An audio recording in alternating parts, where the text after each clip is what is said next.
You know, the Democrats like to say, well, this document wasn't even used during the election. Not true. We know that Christopher Steele, who put it together, he's testified in court documents that he briefed the press in September.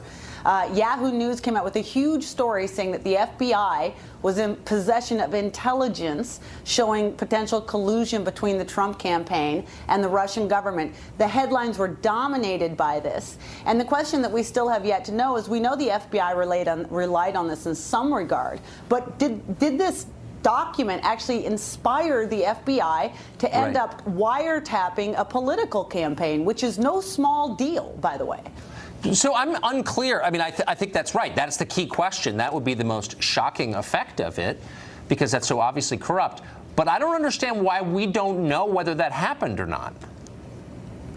Yeah, well, the FBI has been playing hardball about letting House investigators see their file. Now, supposedly they've agreed to let them go in. They've started to put some things, make available to House investigators. But all of this should be, I mean, the thing that I think some people don't understand is that when you're dealing with the Foreign Intelligence Surveillance Court, it's not like you put in a request and they say no. It's a back and forth discussion. Somewhere in the FBI is a big file that explains exactly what the FBI was putting forward to the court as justification to go ahead with the tapping of Carter Page or Paul Manafort.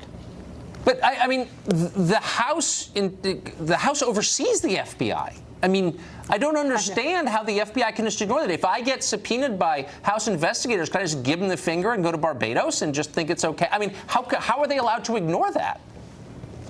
Well, it's a separate problem that we have, that the House is having trouble more and more with its enforcement authority. And that is, in essence, what the Justice Department did. They said, sorry, we're just not complying with your subpoena for a while.